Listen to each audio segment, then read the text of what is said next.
हम अपनी आम जिंदगी में किसी के साथ घृणा और द्वेष करते हैं तो क्या वो हमारे भाग्य में रुकावट पैदा करता है। अक्सर दोस्तों हम लोग देखते हैं कि हमारे जन्म से पहले ही जो हमारे भाग्य में लिखा गया है क्या उसे हम बदल नहीं सकते हैं। इंसान यहाँ तक प्रयास करता है कि उसके भाग्य में जो है उसे बदल दे, परंतु बदलने का तो प्रयास करता है। क्या भाग्य को बदला जा सकता है जो कि उसके जन्म के पहले लिखा जा चुका है। नमस्कार दोस्तों, अगर आप भी इच्छुक थे इस कहानी को पूरा सुनने के लिए तो आप लोग वीडियो को अंत तक जरूर सुनिएगा और चैनल को सब्सक्राइब कर दीजिए और वीडियो को लाइक कर दीजिए। चलिए दोस्तों, कहानी को शुरू करते हैं। एक छोटा सा गांव था। उस गांव में एक रमेश नाम का किसान रहा करता था। रमेश अपने पत्नी से काफ़ी प्यार करता था। उसकी ज़िंदगी स्ट्रगल भरी थी। एक दिन अचानक उसके घर खुशियों का लहर दौड़ जाता है। उसके घर एक बच्चे ने जन्म लिया। इस तरह से किसान अब खुश रहने लगता है। दोस्तों, कहे तो किसान एक दिन महात्मा को बुलाता है और अपने बच्चे की भविष्य दिखाता है। तभी महात्मा कहते हैं कि हे किसान, तुम्हारे घर यानी खुशियों का लहर दौड़ गई है। यह बात सुनकर किसान कहता है कि हे महात्मा, हमारे घर आखिर ऐसी क्या हो गई है। तभी महात्मा कहते हैं कि तुम्हारे घर जो बच्चा पैदा हुआ है आने वाले 14 साल के बाद इसी राज्य का राजा बनेगा। यह बात सुनकर किसान कहता है कि आप मेरे साथ मजाक तो नहीं कर रहे हैं। उसके बाद महात्मा कहते हैं कि नहीं, सुनो आगे क्या होने वाला है। तुम्हारे लड़के की शादी इसी राज्य के एक राजा के लड़की से होगा। उसके बाद इस राज्य का राजकुमार बन सकता है। यही विधि के विधान है। दोस्तों, यह बात सुनकर किसान काफ़ी खुश होता है और महात्मा के चरणों में गिर जाता है। वहाँ से महात्मा अपने घर चले जाते हैं। दोस्तों, इस तरह से यानी कहे तो बहुत सारे लोग अब उस बच्चे को देखने के लिए आने लगते हैं। आखिर किसान के घर ऐसा कौन सा लड़का पैदा हुआ है जो कि आगे चलकर राजा बनेगा। यह बात चारों तरफ आग की तरफ फैल जाती है और बहुत सारे लोग देखने के लिए आ रहे थे। उसी राज्य का राजा शिकार करने के लिए जंगल में गया हुआ था और वो काफ़ी थक चुका था। तभी आकर उसी महात्मा के पास एक जंगल में बैठता है। तभी उसकी नज़र कहे तो उस गांव पर जाती है। देखता है कि उस गांव की तरफ बहुत सारे लोग जा रहे थे। तभी उस महात्मा से कहता है कि हे महात्मा, आखिर ये सारे लोग कहाँ जा रहे हैं। तभी वो महात्मा कहते हैं किसान के घर एक ऐसा लड़का पैदा हुआ है जो कि आगे चलकर इसी राज्य के राजा के लड़की के साथ शादी करेगा और वो राजा बनेगा। यह बात सुनकर राजा क्रोधित हो जाते हैं और कहते हैं कि इस राज्य का राजा मैं हूँ और किसान के लड़के से मैं अपनी लड़की का शादी करूँगा। मैं ये हरगिज नहीं होने दूँगा। दोस्तों, उसके बाद महात्मा कहते हैं कि ये तो विधि का विधान है, इसे कोई नहीं बदल सकता है। जिसके भाग्य में जो लिखा है वो होकर रहेगा, आप नहीं मिटा सकते हैं। तभी वो राजा कहते हैं कि मेरे पास पैसा है, पावर है, मैं भाग्य में जो भी लिखा है उसे मिटाकर जरूर रहूँगा। तभी महात्मा कहते हैं कि हे राजन, तुम भी यहीं पर हो और मैं भी यहीं पर हूँ। चलो हम लोग फिर कुछ समय के बाद मिलेंगे। क्या तुम भाग्य के लिखे को मिटा सकते हो। तभी वो राजा कहता है कि मैं आपसे ज़रूर मुलाकात करूंगा, भाग्य के मिटाकर ही मुलाकात करूंगा। दोस्तों, वहां से राजा महात्मा से चैलेंज लेता है और अपने घर आ जाता है।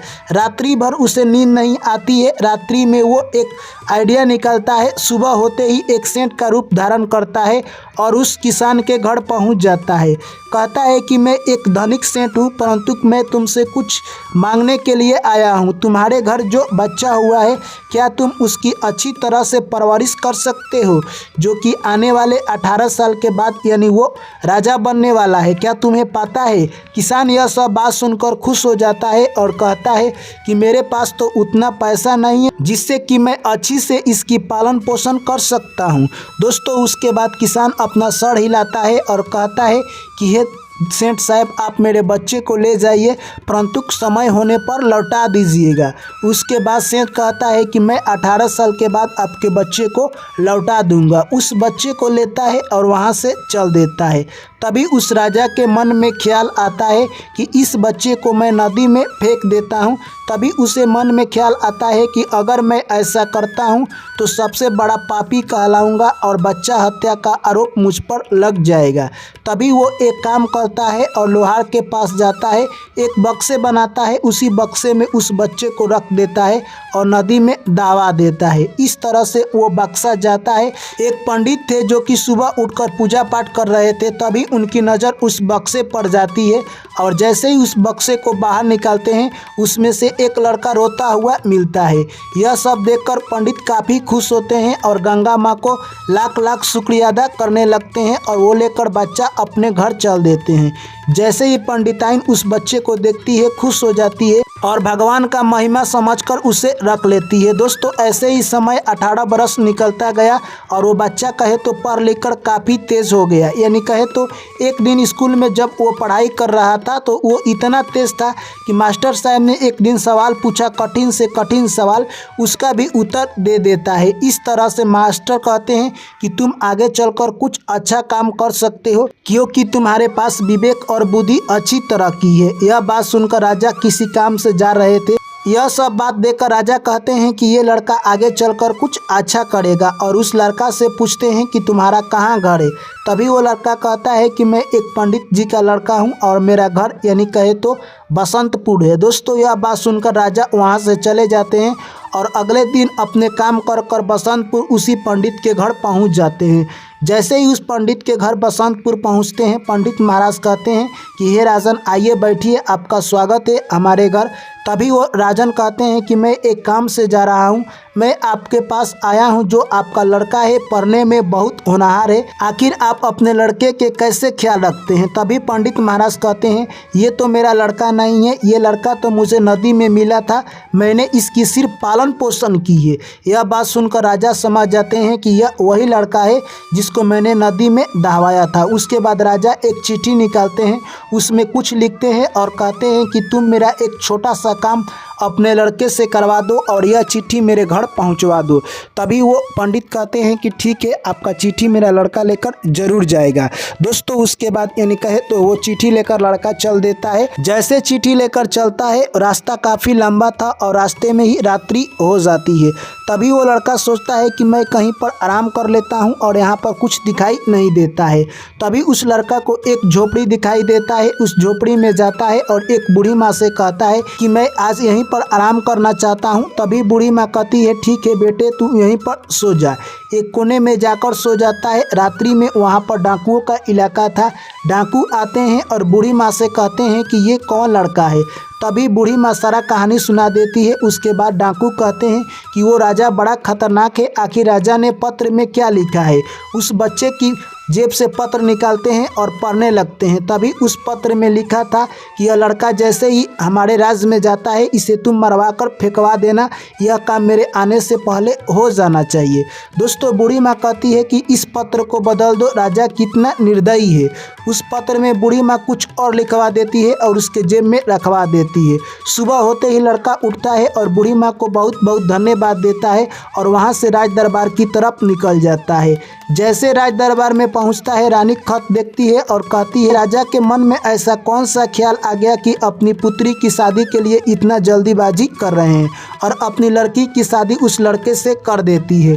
ऐसे ही समय निकलता गया और कुछ समय के बाद जब राजा का काम समाप्त हो जाता है, राजा उधर से लौट कर आता है तो वो निश्चिंता था कि हमने यानी कहे तो उस किसान के लड़के को मरवा दिया है। तभी वो राज दरबार में अपनी पुत्री के साथ किसान के लड़के को देखता है तो दंग रह जाता है और अपने पत्नी को बुलाता है और कहता है कि तुमने ये सब क्या किया। तभी उसकी पत्नी कहती है कि आपने ही तो पत्र में लिखा था कि इस लड़के के साथ अपनी पुत्री का विवाह करा देना, यह काम मेरे आने से पहले हो जाना चाहिए, जो कि मैंने करा दिया है। यह सब बात सुनकर राजा को यानी कहे तो काफ़ी गुस्सा आता है। उतने ही देर में एक मंत्री आता है और कहता है कि द्वार पर एक महात्मा आए हैं जो कि आपसे अभी शीघ्र मिलना चाहते हैं। तभी राजन कहते हैं कि जाओ तुम उन्हें बुला लाओ। उसके बाद महात्मा राज दरबार में आते हैं और कहते हैं कि हे राजन, क्या तुमने मुझे पहचाना। तभी वो राजा कहता है कि नहीं। तभी उसके बाद महात्मा कहते हैं कि मैं वही महात्मा हूँ जो आज से 18 साल पहले आपसे मुलाकात हुई थी और आपने कहा था कि मैं भाग्य को बदल दूंगा, क्या आपने भाग्य को बदल दिया। उसके बाद राजा महात्मा के चरणों में गिर जाते हैं और उनसे माफ़ी मांगने लगते हैं। तभी महात्मा कहते हैं कि इस धरती पर। जिसके भाग्य में जो लिखा है उसे कोई नहीं बदल सकता है। इंसान अपनी कर्मों से अपनी भाग्य बदल सकता है, परंतु आप किसी के भाग्य में जो लिखा है वो कतई नहीं बदल सकते हैं। तो दोस्तों, ये कहानी यही संदेश देकर जाती है कि इंसान के भाग्य में जो लिखा है उसे कोई बदल नहीं सकता है। आपके भाग्य में जो मिलना है वो मिलकर रहेगा। चलिए दोस्तों, मैं आशा करता हूं कि आपको कहानी समझ आई होगी। तो वीडियो को लाइक और चैनल को सब्सक्राइब कर दीजिए। आप लोगों से पुनः मुलाकात होगी एक नई कहानी में। तब तक आप लोग मुझे दीजिए इजाज़त। सभी साथियों को मेरा प्यार भरा नमस्कार। जय श्री कृष्ण। राधे राधे।